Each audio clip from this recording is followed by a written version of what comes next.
최근 대전의 한 초등학생이 교사에게 목숨을 잃는 사건이 벌어지면서 무차별 범죄의 공포가 커졌는데요. 늘 범죄 자체의 잔혹성은 주목받지만 피해자, 특히 유족들에 대한 관심과 지원이 적은 게 현실입니다. 이 문제를 탐사 취재한 팩트앤이슈팀 남효정 기자와 자세한 이야기 나눠보겠습니다. 남 기자, 먼저 유족 구조금 제도가 가해자의 형량을 낮춘 판례에 대해서 보도를 했잖아요. 이 유족 구조금, 이게 뭡니까? 네, 유족구조금은 범죄 피해자 보호법에 따라 유족에게 지급되는 범죄 피해 구조금 중 하나입니다. 범죄를 당해서 사망한 피해자의 유족들에게 국가가 구조금을 먼저 지급하고 가해자에게 추후에 청구해서 갚도록 하는 형태입니다. 문제는 가해자가 일부 구조금을 갚았다고 해서 가해자에게 유리하게 해석되는 경우가 심심찮게 있다는 건데요. 지난 10년간 범죄를 당한 피해자가 사망한 판결문을 분석해봤습니다. 그랬더니 유족이 구조금을 받고 가해자가 일부 갚은 게 가해자에게 유리한 점이라고 쓰인 판결이 54건 있었습니다. 이 중에서 7건은 심지어 피해자 유족들이 가해자에게 엄벌을 내려달라고 재판부에 요청했던 건인데요. 가해자가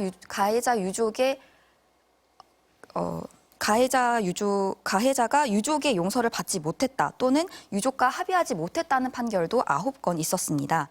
국가가 가해자에게 구상한 구조금을 갚는 것은 가해자가 자신에게 주어진 의무를 이행하는 것일 뿐이거든요. 당연히 이건 가해자가 피해 회복을 위해서 적극적으로 노력했다고 볼 수 없는 거고요. 그런데 일부 판결에서는 어쨌든 유족이 구조금을 받아서 피해를 보전받았다고 간주한 걸로 보입니다. 이 피해자를 지원하기 위해 만든 제도가 오히려 가해자를 돕는 모순이 발생하는 건데요. 이런 판결들이 조금씩 알려지다 보니 구조금 수령을 거부하는 유족들이 나오고 있습니다. 실제 제가 이번 연속기획에서 취재했던 무차별 범죄 유족들도 모두 유족구조금을 받지 않은 상태입니다. 도리어 가해자의 감형에 도움이 되고 있는 현실이네요. 그런데 범죄 피해자 중에는 피치 못하게 거주지를 옮겨야 하는 상황들이 좀 있잖아요. 그 내용에 대해서도 좀 들어볼까요?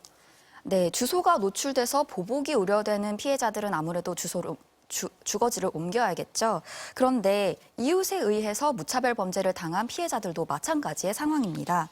집 앞이 내 가족이 범죄로 사망한 곳이 된다면 유족들에게는 엄청난 트라우마가 되는 건데요.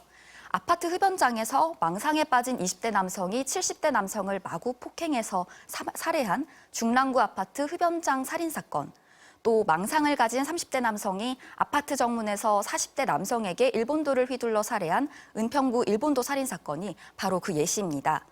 아파트 흡연장, 아파트 정문 앞과 같이 일상적으로 드나드는 장소가 범죄 현장이 되면서 남겨진 피해자 유족들은 매일 그 현장을 볼 수밖에 없는 거잖아요.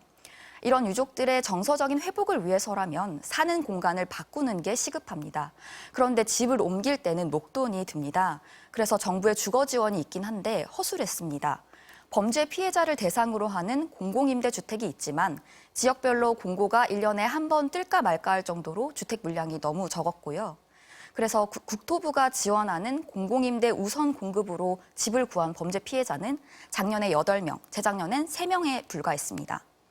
검찰이 운영하는 안전가옥이나 지자체의 주거 지원도 있지만 보증금과 월세 상한 금액이 터무니없이 낮거나 거주기간 제한 등이 있었습니다. 그래서 이 두 사건의 유족들은 주거제도의 도움을 전혀 받지 못했습니다. 네, 좀 실질적인 주거제도 지원이 필요한 상황이지 않나 이런 생각이 드네요. 아무래도 범죄 피해로 인해서 가족을 잃은 분들은 이 심리적인 피해가 크지 않겠습니까? 일상생활이 좀 어려울 것 같아요.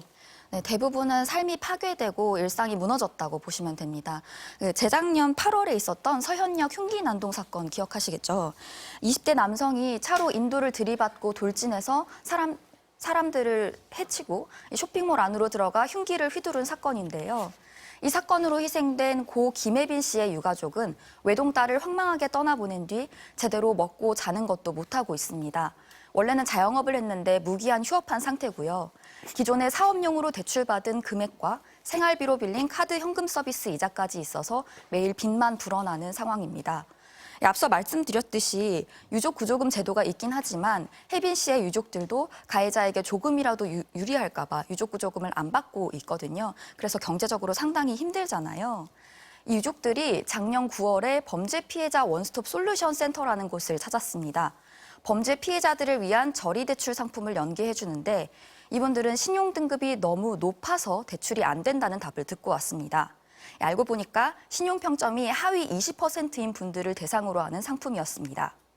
센터 측에서는 범죄 피해자가 저소득층인 경우가 많아서 그렇다는 입장인데 이 유족들 처지에선 이럴 거면 범죄 피해자 주거 지원이라고 하면 안 되지 않냐. 아예 가정경제가 다 무너질 때까지 기다렸다가 도움을 준다는 거냐고 분통을 터뜨렸습니다.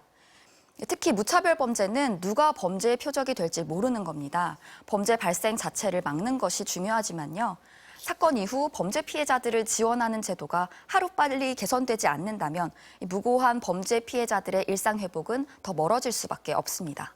네, 남효정 기자였습니다. 잘 들었습니다.